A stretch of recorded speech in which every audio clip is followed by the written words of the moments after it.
وسلام على عباده الذين اصطفى اما بعد۔ صحابہ کرام رضوان اللہ تعالی علیہم اجمعین کی سیرتوں کے بیان کا جو سلسلہ چل رہا ہے، اس کی گزشتہ کڑی میں تیسرے خلیفہ سیدنا عثمان بن عفان رضی اللہ تعالی عنہ کے سلسلے میں کچھ باتیں آپ کے سامنے رکھی گئی تھی۔ شخصی طور پر حضرت عثمان رضی اللہ تعالی عنہ کے اندر جو خوبیاں تھیں ان میں سے بعض کا ذکر ہوا تھا۔ شخصی خوبیوں میں سے ایک خوبی علماء نے حضرت عثمان رضی اللہ تعالی عنہ کا یہ ذکر کیا ہے کہ حضرت عثمان میں یہ خوبی اللہ تعالیٰ نے رکھی تھی کہ اگر کسی بات میں ان سے غلطی ہو جاتی اور غلطی کی وضاحت ان کے سامنے کر دی جاتی تو وہ بلا تأمل اور بلا چون و چرا حق بات کو قبول کرتے اور اپنی چوک کا اعتراف کر لیتے۔ تو اس سلسلے میں ایک واقعہ مسند ابی یعلا اور مسند احمد وغیرہ میں یہ آیا ہے کہ عثمان رضی اللہ تعالی عنہ مسجد نبوی میں بیٹھے ہوئے تھے کہ سعد بن ابی وقاص رضی اللہ تعالی عنہ کا گزر ان کے پاس سے ہوا۔ حضرت سعد نے ان کو سلام کیا اور عثمان رضی اللہ تعالی عنہ نے ان کو دیکھا بھی، لیکن سلام کا جواب نہیں دیا۔ اب یہ بات حضرت سعد کو عجیب لگی کہ سلام کا جواب نہیں دیا گیا۔ حضرت عمر رضی اللہ تعالی عنہ کا دور خلافت ہے، تو سعد عمر رضی اللہ تعالی عنہ کے پاس پہنچے اور کہا کہ کیا دین میں کوئی نئی بات پیدا ہو گئی ہے؟ کیا بات ہے؟ تو کہا کہ میں نے عثمان کو سلام کیا اور انہوں نے سلام کا جواب دیا نہیں ہے۔ تو حضرت عمر سعد کو لے کر حضرت عثمان کے پاس پہنچے اور کہا کہ انہوں نے سلام کیا اور آپ نے سلام کا جواب نہیں دیا۔ کہنے لگے کہ نہ، ایسی تو کوئی بات ہوئی نہیں، انہوں نے سلام کیا ہی نہیں ہے، اور کیا ہی نہیں تو پھر سلام کا جواب میں کیسے دوں گا؟ حضرت سعد نے کہا کہ قسم ہے اللہ کی میں نے سلام کیا ہے۔ حضرت عثمان نے کہا کہ میں بھی اللہ کی قسم کھاتا ہوں کہ سلام کا جواب نہیں دیا۔ لیکن پھر حضرت عثمان نے محسوس کیا کہ نہیں، کچھ اس طرح کی بات پیش آئی تھی، تو کہنے لگے کہ بلا، کیوں نہیں؟ ہاں، کہا وَأَسْتَغْفِرُ اللَّهَ وَأَتُوبُ إِلَيْهِ، میں اللہ سے مغفرت طلب کرتا ہوں اور اس کے حضور توبہ کرتا ہوں۔ کہا کہ اِنَّكَ مَرَّتَ بِي آنِفًا، مجھے یاد آیا کہ ابھی آپ میرے پاس سے گزرے ہیں، اور وَأَنَا أُحَدِّثُ نَفْسِي بِكَلِمَةٍ سَمِعْتُهَا مِن رَسُولِ اللَّهِ صلی اللہ علیہ وسلم، میں اپنے آپ سے ایک بات کے سلسلے میں وہ گفتگو تھا، بات میں نے رسول اللہ صلی اللہ علیہ وسلم سے سنی تھی۔ کہا کہ لا واللہ ما ذکرتها قط الا تغشى بصری وقلبی غشاوہ، یہ بات ایسی ہے کہ جب بھی میں نے اس کو یاد کیا نا تو میری نگاہ پر اور میرے دل پر ایک پردہ قسم کی چیز پڑ گئی، تو میں وہ بات یاد کرنے لگ گیا تھا اور پھر کھو گیا، میں پتہ ہی نہیں چل پایا کہ آپ آئے اور آپ نے مجھ کو سلام کیا ہے۔ سعد نے کہا کہ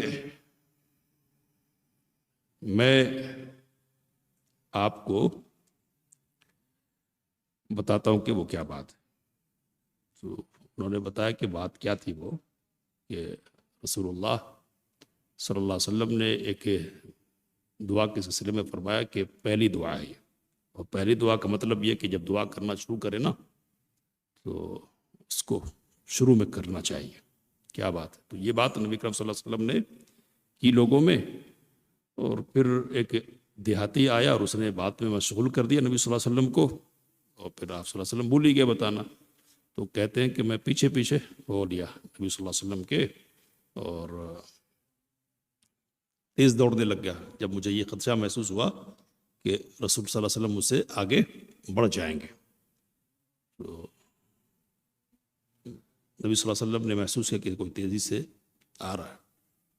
پوچھا کون ہے؟ پھر کہا کہ ابو اسحاق یعنی سعد بن ابی وقاص. کہا کہ ہاں. کہا کہ اللہ کے رسول صلی اللہ علیہ وسلم آپ نے ایک بات بتانے کو کہا تھا اور دیہاتی نے آپ کو آ کر مشغول کر دیا. میں وہی بات جاننا چاہ رہا ہوں، وہ دعا کون سی ہے؟ تو نبی اکرم صلی اللہ علیہ وسلم نے کہا کہ ہاں وہ ذوالنون کی دعا ہے علیہ الصلوۃ والسلام. ذوالنون مچھلی والے، یعنی سیدنا یونس علیہ الصلوۃ والسلام کی دعا ہے، لا الہ الا انت سبحانک انی کنت من الظالمین. اللہ کے رسول صلی اللہ علیہ وسلم نے فرمایا کہ اس دعا کے ذریعے سے اللہ سے جو بھی مانگا جائے اللہ تعالیٰ وہ چیز عطا فرمائے گا اور دعا قبول ہوگی. تو یہ بات ہے. اس واقعے میں جو ہمارے لیے یہاں مسئلہ ہے وہ کیا ہے کہ حضرت عثمان نے اپنی چوک قبول کرنے میں کوئی تأمل نہیں کیا. جب یاد آیا کہ نہیں وہ غافل ہو گئے تھے اور ذہن پر ایک طرح کا پردہ پڑ گیا تو فوری طور پر اس کو انہوں نے تسلیم کیا ہے. حضرت عثمان رضی اللہ تعالی عنہ حضرت ابوبکر کے دور میں رہے، ایک مشیر کے طور پر، ایک معاون کے طور پر. اور جب حضرت ابوبکر نے حضرت عمر کو اپنا خلیفہ نامزد کیا ہے تو نامزدگی کی جو تحریر ہے نا اس کو لکھنے والے حضرت عثمان رضی اللہ تعالی عنہ تھے. پھر حضرت عمر رضی اللہ تعالی عنہ کے دور میں بھی ایک بہتر معاون اور مشیر کی حیثیت سے حضرت عثمان نے زندگی گزاری، اور پھر 10 سال قریب خلافت چلی ہے حضرت عمر رضی اللہ تعالی عنہ کی. اس کے بعد شہادت کا واقعہ پیش آیا، اور اس واقعے کے بعد لوگوں کے کہنے پر حضرت عمر نے اپنا جانشی مقرر کرنا چاہا، لیکن کسی ایک شخص کو انہوں نے متعین نہیں کیا بلکہ 6 لوگوں کے درمیان اس معاملے کو انہوں نے رکھ دیا. روایتوں سے یہ بات معلوم ہوتی ہے کہ حضرت عمر نے 6 لوگوں کو بلا لیا اور کہا کہ دیکھو یہ تم 6 لوگ اور تم میں سے کسی ایک کو یہ معاملہ سونپا جانا ہے، اور نصیحت کی کہ غلطی نہیں کرنا. تو حضرت ابو عبد الرحمن بن عوف رضی اللہ تعالیٰ عنہ سے کہا کہ اگر تم کو خلافت ملے نا تو اپنے قبیلے کے لوگوں کو مسلط نہیں کرنا لوگوں پر. اور عثمان رضی اللہ تعالیٰ عنہ سے کہا کہ اگر تمہیں خلافت ملتی ہے نا تو مسلط نہیں کرنا اپنے خاندان کے لوگوں کو. اور حضرت علی رضی اللہ تعالیٰ عنہ سے کہا کہ اگر خلافت تمہیں ملتی ہے تو بنو ہاشم کو لوگوں پر مسلط نہیں کرنا. نصیحت کی اور کہا کہ انتخاب کر لو 6 لوگوں میں سے جس کو چاہو. حضرت عبداللہ بن عمر رضی اللہ تعالیٰ عنہ موجود ہیں، گھر میں بات ہو رہی ہے تو وہ کہتے ہیں کہ اب یہ لوگ آپس میں مشورہ کر رہے ہیں، اور حضرت عثمان رضی اللہ تعالیٰ عنہ کا طرز عمل یہاں یہ ہے کہ مجھے بار بار آواز دے رہے. اس مقصد سے، تو اس مقصد سے کہ مجھ کو بھی اصحاب شورا میں شامل کر لیا جائے. اصحاب شورا میں یعنی 6 لوگ ہیں نا، تو مزید ایک میرا بھی اضافہ کر دیا جائے. بار بار بلایا انہوں نے مجھے، کوشش کی. تو میں سمجھ رہا تھا کہ میرے باپ کا مزاج کیا ہے، وہ ہرگز بھی میرے سلسلے میں بات تو قبول کرنے والے نہیں ہے. اور باپ کا مزاج کیا ہے؟ تو باپ کا مزاج تو یہ ہے کہ 10 مبشرہ 10 وہ صحابہ کہ جن کو نبی اکرم صلی اللہ علیہ وسلم نے جنت کی خوشخبری سنائی ہے، تو ان میں سے ابھی 7 لوگ باحیات ہیں. 7 لوگ. ایک ابو بکر رضی اللہ تعالیٰ عنہ نہیں ہے، دوسرے حضرت ابو عبیدہ بن جراح رضی اللہ تعالیٰ عنہ نہیں ہے، جن کے سلسلے میں حضرت عمر نے کہا تھا کہ اگر ابو عبیدہ ہوتے نا تو میں بغیر کسی تأمل اور سوچ کے ان کو خلیفہ بنا دیتا. نہیں ہے. 7 لوگ ہیں تو 7 لوگوں میں سے ایک کو چھانٹ دیا حضرت عمر نے. کون ہے وہ؟ تو سعید بن زید رضی اللہ تعالیٰ عنہ. کیوں چھانٹ دیا؟ تو وہ رشتہ داروں میں سے ہیں. حضرت عمر کے کون ہے؟ بہنوئی ہے. تو یہ اس طرح کا الزام نہیں آئے کہ دیکھو 6 اور 7 لوگوں کو نامزد کیا نا، تو اس میں سے ایک کو، ان میں سے ایک اپنا رشتہ دار بھی رکھ دیا تاکہ اپنے یہاں کا چانس بنا رہے. تو اس کو بھی حضرت عمر فاروق رضی اللہ تعالیٰ نے گوارا نہیں کیا. حضرت عبداللہ بن عمر رضی اللہ تعالیٰ نے کہتے ہیں کہ مجھے معلوم تھا کہ میرے والد کا مزاج کیا ہے، تو میں نے بار بار جب بلایا نا تو میں نے حضرت عثمان سے کہا کہ آپ لوگ یہ خلافت طے کر لینے کی بات کر رہے اور آپ کو یہ معلوم ہونا چاہیے کہ ابھی تو خلیفہ باحیات ہے نا، تو ذرا انتظار کر لے. تو یہ بات سمجھ میں آئی اور حضرت عمر نے بھی کہا کہ ٹھیک ہے ابھی تو میں ہوں، میری وفات ہو جائے. تو 3 دن تک صہیب رضی اللہ تعالیٰ عنہ لوگوں کی امامت کریں گے. 3 دنوں کے اندر تمہیں اپنا معاملہ طے کر لینا اور 3 دن کے بعد کوئی نہ کوئی تم میں سے ایک حاکم بن جائے. اور آپ لوگوں میں سے ہٹ کر بغیر کسی مشورے کے کوئی اور آتا ہے اگر دعویداری کرنے کے لیے، تو حضرت عمر نے کہا کہ اس کی گردن مار دینا، اس کی گنجائش نہیں رکھنا. تو بہرحال حضرت عمر فاروق رضی اللہ تعالیٰ عنہ کی شہادت ہوئی اور ان کی وفات ہو گئی. تو پھر حضرت عبد الرحمن بن عوف رضی اللہ تعالیٰ عنہ نے ذمہ داری لے لی. کس طرح لے لی؟ تو انہوں نے کہا کہ میں تو اس معاملے میں بالکل بھی نہیں ہوں، یعنی خلافت کی ذمہ داری کے سلسلے میں میری کوئی بھی دلچسپی نہیں ہے. تو اگر آپ لوگ مجھے ذمہ داری دے دے تو میں اس کو خوب نبھانے کی کوشش کروں گا. حضرت عبد الرحمن کو لوگوں نے ذمہ داری دے دی. اب انہوں نے کیا کیا ہے؟ تو مسور بن مخرمہ رضی اللہ تعالی عنہ بیان کرتے ہیں، ساتھ تھے اور ساتھ خاص طور پر رکھا تھا حضرت عبد الرحمن بن عوف نے کہ سارے لوگ اب عبد الرحمن کے پیچھے انہی کو مشورہ دے رہے ہیں، انہی سے پوچھ رہے کہ کیا ہے، کیا خیال ہو رہا ہے اور ان کو بنانا چاہیے، ان کو بنانا چاہیے. اس طرح کی جو باتیں ہوتی ہیں نا، تو ساری باتیں اب کن کے پاس آ رہی ہے؟ عبد الرحمن بن عوف رضی اللہ تعالی عنہ کے پاس آ رہی ہے. حضرت عبد الرحمن نے پوری دقت کے ساتھ، یعنی باریکی کے ساتھ جائزہ لیا پورے شہر کے مدینے کے اور معلوم کرنے کی کوشش کی کہ لوگوں کی رائے کیا ہے. تو لوگوں کی رائے معلوم کی اور پھر کہتے ہیں مسور کہ ایک دن رات میں میرے پاس عبد الرحمن بن عوف آئے، دروازہ کھٹکھٹایا، خوب جگایا مجھے، کہا کہ شاید آپ سو رہے تھے لیکن میرا تو معاملہ یہ ہے کہ میں کئی راتوں سے ابھی قریب کی کئی راتوں سے صحیح سے سو نہیں پایا. کیا ہے؟ تو کہا کہ طلحہ اور زبیر کو یا سعد اور طلحہ کو بلا کر لے آئیے. لے آئے، دونوں سے بات کی، بھیج دیا. کہا کہ اب جائیے اور علی کو بلا کر لائیے رضی اللہ عنہ.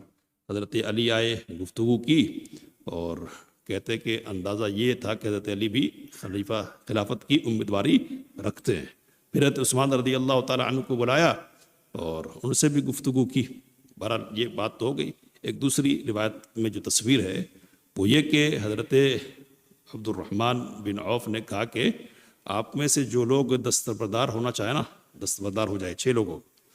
تو میں تو حضرت سعد نے کہا کہ میں عبد الرحمن بن عوف کے لیے دستبرداری اختیار کرتا ہوں، اور حضرت طلحہ نے کہا کہ میں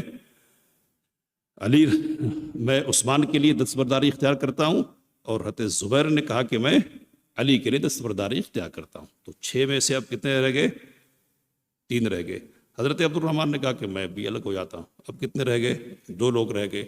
اب دونوں سے گفتگو کی اور حضرت عبد الرحمن نے کہا کہ اگر آپ لوگ میرے کو معاملہ سونپ دیتے ہیں نا تو میں اللہ سے عہد کرتا ہوں کہ میں جو بہتر شخص ہوگا اس کا انتخاب کروں گا. اور اکیلے دونوں سے بات کی اور عہد لیا کہ آپ میں سے کسی کو بھی اگر میں نے خلیفہ بنایا نا تو دوسرے کی اطاعت آپ کو کرنی ہے اور اس سلسلے میں کوئی آگے پیچھے کی بات نہیں ہونی چاہیے. تو دقت کی بنیاد پر حضرت عبد الرحمن بن عوف نے یہ محسوس کر لیا تھا خوب کہ پسند لوگوں کی، عام لوگوں کی کیا ہے، اکثریت کی پسند کیا ہے؟ تو حضرت عثمان رضی اللہ تعالی عنہ ہے. اس لیے انہوں نے کہا کہ عثمان ہاتھ بڑھائیے، آپ کے ہاتھ پر ہم خلافت کی بیعت کرتے ہیں. سب سے پہلے عبد الرحمن بن عوف رضی اللہ تعالیٰ نے خلافت کی بیعت کی اور پھر علی رضی اللہ تعالیٰ عنہ نے خلافت کی بیعت کی اور پھر عام بیعت کا انعقاد ہوا۔ اب یہ خلافتی کے حوالے سے گفتگو ذرا مکمل کریں گے اور باتیں انشاءاللہ کریں گے۔ حضرت عثمان رضی اللہ تعالیٰ عنہ کی خلافت کا جو مسئلہ ہے اس کی طرف اشارہ نبی اکرم صلی اللہ علیہ وسلم نے اپنی زندگی ہی میں کئی مرتبہ دے دیا تھا۔ جیسے حدیث سنائی تھی آپ کو کہ حضرت ابو بکر آئے، حضرت عمر آئے، کہا کہ اجازت دے دو اور جنت کی خوشخبری بھی سنا دو، اور حضرت عثمان بھی آئے تو یہاں کہا کہ خوشخبری دے دو لیکن ایک آزمائش سے گزرنا پڑے گا ان کو، یہ کہا۔ اور نبی صلی اللہ علیہ وسلم نے حضرت عثمان سے کہا تھا کہ اللہ تمہیں ایک قمیص پہنائے گا، قمیص کرتا، تو اللہ جو قمیص تجھے پہنا دینا، لوگ اس کو اتارنے کی کوشش کریں گے، صبر کرنا، لیکن اس قمیص کو اتارنا نہیں۔ لوگوں نے گھیر لیا تھا، باتیں آئیں گے انشاءاللہ۔ تو سیدہ عائشہ رضی اللہ تعالی عنہ بیان کرتی ہے کہ حضرت عثمان کو نبی صلی اللہ علیہ وسلم نے بلانے کو کہا کہ فلاں آدمی کو بلاؤ یا کسی ساتھی کو بلاؤ میرے۔ کہتی ہے سیدہ عائشہ رضی اللہ تعالی عنہ کہ میں نے کہا کہ ابو بکر کو، کہا کہ نہیں، کہا کہ عثمان کو، کہا کہ نہیں، کہا علی آپ کے چچا بھائی کو، کہا کہ نہیں، عثمان کو، کہا کہ ہاں۔ تو بلایا اور عائشہ رضی اللہ تعالیٰ عنہ سے کہا نبی صلی اللہ علیہ وسلم نے کہ ذرا ہٹ جاؤ، دور ہٹ جاؤ۔ تو کہتے کہ گفتگو ہوئی اور کیا باتیں ہوئی، لیکن بہرحال میں نے یہ دیکھا کہ حضرت عثمان کے چہرے کا رنگ بدل گیا ہے، اتر گیا رنگ۔ اور پھر جب گھرا ہوا نا تو سیدہ عائشہ رضی اللہ تعالیٰ عنہ کہتی ہے کہ ہم لوگوں نے پیغام بھجوایا حضرت عثمان کو کہ آپ کہے تو ہم ان سے نمٹ لیں گے جن لوگوں نے آپ کا گھیراؤ کر رکھا ہے۔ تو حضرت عثمان نے کہا کہ نہیں، اللہ کے رسول صلی اللہ علیہ وسلم نے مجھ سے ایک عہد لیا تھا، اس قصے کو یاد کر رہی ہے، مجھ سے عہد لیا تھا اور عہد لیا تھا، میں اس عہد کو توڑنے والا نہیں ہوں۔ نبی صلی اللہ علیہ وسلم نے کہا تھا کہ صبر کرنا، تو میں صبر ہی کرنے والا ہوں۔ تو برحال یہ اشارہ تھا کس بات کی طرف کہ عثمان کیا ہوں گے، خلیفہ ہوں گے۔ اب ایک دو بات کہہ کے میں بات ختم کر رہا ہوں کہ نبی صلی اللہ علیہ وسلم کے زمانے ہی میں لوگوں کے درمیان جب گفتگو ہوتی تھی نا فضیلت کی، بڑائی کی، تو ترتیب کیا ہوتی تھی؟ تو کہتے ہیں حضرت عبداللہ بن عمر رضی اللہ تعالیٰ عنہ کہ کننا نقول علی عہد رسول اللہ صلی اللہ علیہ وسلم اذا ذهب ابو بکر وعمر وعثمان استوى الناس، کہ جب ابو بکر و عمر اور عثمان رخصت ہو جائیں گے نا اس دنیا سے تو پھر سارے لوگ برابر ہو جائیں گے۔ یعنی ان تین کی فضیلت ان کے درمیان کیا تھی؟ مسلمہ تھی بالترتیب۔ کہتے ہیں کہ فبلغ ذلك رسول اللہ صلی اللہ علیہ وسلم فلا ينکرہ، تو یہ بات رسول اللہ صلی اللہ علیہ وسلم تک پہنچی لیکن آپ نے اس کا انکار نہیں کیا، پہنچتی تھی۔ اور ایک دوسری روایت کے الفاظ ہیں کہ کننا فی زمن النبی صلی اللہ علیہ وسلم لا نعدل بأبی بکر احدا ثم عمر ثم عثمان، کہ رسول صلی اللہ علیہ وسلم کے زمانے میں ابو بکر کے برابر ہم کسی کو نہیں سمجھتے تھے، پھر کس کو؟ عمر کو، پھر کس کو؟ عثمان کو۔ اور کہتے کہ ثم نترک اصحاب النبی صلی اللہ علیہ وسلم لا نفاضل بینہم، پھر ہم چھوڑ دیتے تھے اور پھر فضیلت وغیرہ کی بات نہیں کرتے تھے۔ یہ پہلی روایت تو تاریخ دمشق کی تھی، یہ روایت صحیح بخاری کی ہے۔ اب اس سلسلے میں ایک بات کہہ کے بات ختم کر رہا ہوں میں کہ حضرت سفیان الثوری رحمہ اللہ محدث بڑے فقیہ کہتے ہیں کہ من قدم علیا علی ابی بکر وعمر فقد زرع علی المہاجرین والانصار واخاف الا ينفعه مع ذلك عمل، کہتے ہیں کہ جو علی رضی اللہ تعالی عنہ کو ابو بکر و عمر اور عثمان پر فضیلت دے، کہتے ہیں کہ تو وہ دراصل مہاجرین پر اور انصار پر عیب لگاتا ہے، اور جو ان پر یعنی پوری جماعت پر عیب لگائے نا تو اس کو یہ سمجھ لینا چاہیے کہ وہ کچھ بھی کر لے اللہ تعالیٰ کے اس کو اس کا عمل فائدہ پہنچانے والا نہیں ہے۔ اور تابعی ہیں حماد بن زید رحمۃ اللہ علیہ کہتے ہیں کہ ان قلت ان علیا افضل من عثمان، اگر میں یہ کہوں کہ علی کون ہے؟ عثمان سے افضل ہیں، تو میں دراصل یہ کہوں گا کہ صحابہ کرام رضوان اللہ تعالیٰ علیہم اجمعین نے خیانت سے کام لیا۔ تو یہ جرأت والی ہمت والی بات ہماری طرف سے نہیں ہو سکتی ہے۔ خلاصہ کیا ہے اس سلسلے میں؟ تو خلافت کی ترتیب جو ہے وہی ترتیب ہے، رسول صلی اللہ علیہ وسلم کے زمانے میں یہ بات مسلمہ ہو گئی تھی، اور فضیلت کی جو بھی ترتیب ہے نا، فضیلت کی ترتیب بھی وہی ہے، کون سی؟ خلافت ہی کی ترتیب، اور یہ بھی ایک مسلمہ ہے، اور علماء نے لکھا کہ اس پر علماء کا اجماع ہو گیا ہے، اس پر علماء کا اجماع ہو گیا، تو 3 لوگوں کا مسلمہ ہے۔ اب سیدنا علی رضی اللہ تعالیٰ عنہ کے سلسلے میں جب ہماری گفتگو ہوگی تو ان کی فضیلت سے متعلق جو باتیں ہیں اور تقدیم سے متعلق باتیں، ہم اس پر گفتگو کریں گے۔ ابھی اتنی باتیں ہمارے ذہن میں رہنی چاہیے کہ یہ 3 کیا ہیں، الگ ترتیب ہے، اور الگ ترتیب ہی ہم ان کو مانیں گے۔ اللہ سے دعا کی باتوں کو سمجھنے، اس کام لینے کی توفیق مت فرمائے۔